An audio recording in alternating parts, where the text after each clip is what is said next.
Chicken box first ട്രൈമസ്റ്ററിൽ അമ്മയ്ക്ക് വന്നാൽ അത് നമ്മുടെ ബേബിയെ ബാധിക്കും, കുഞ്ഞിനെ ബാധിക്കും, അങ്ങനെ ഉണ്ട്? ഈ ചിക്കൻ ബോക്സ് എന്ന് പറയുന്നത് ഒരു വൈറൽ അസുഖമാണ്.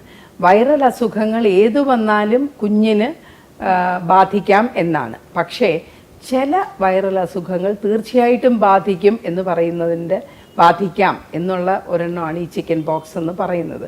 ബാധിക്കാനുള്ള സാധ്യതയുണ്ട്. പക്ഷേ എത്ര ശതമാനം എന്നുള്ളത് നമ്മൾ നോക്കണം.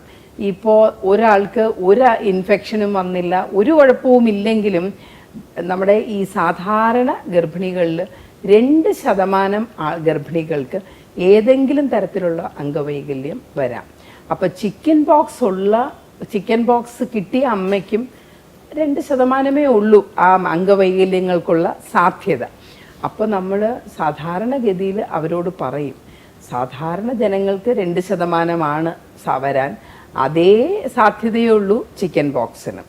പക്ഷേ ജർമ്മൻ മീസിൽസ് വരികയാണെങ്കിൽ നമ്മൾ പറയും തീർച്ചയായിട്ടും അബോർഷൻ ചെയ്ത് കളയണം. ബിക്കോസ് അതിന് പല പല പല പ്രശ്നങ്ങൾ അതിന് വരാം. അങ്ങനെയുള്ള ചില വൈറൽ ഡിസീസ് ഉണ്ട്. അതുപോലെയല്ല ചിക്കൻ ബോക്സ്. ചിക്കൻ ബോക്സ് വന്നാൽ 2%, അതല്ലെങ്കിലും ഒരാൾക്ക് 2% കാണും. അത് നമ്മൾ പേഷ്യൻറ്റിന് വിട്ടുകൊടുക്കും. നമുക്ക് കട്ടായം പറയാൻ പറ്റില്ല നിങ്ങളുടെ ഗർഭം മോശമായിരിക്കും, എടുത്തു കളയണം എന്ന്. അപ്പോൾ അത് ഗർഭിണിയുടെ താല്പര്യമാണ്, അവരുടെ വീട്ടുകാരുടെയും. എടുത്തു കളയണം എന്ന് പറഞ്ഞാൽ നമ്മൾ എടുത്തു കളയും.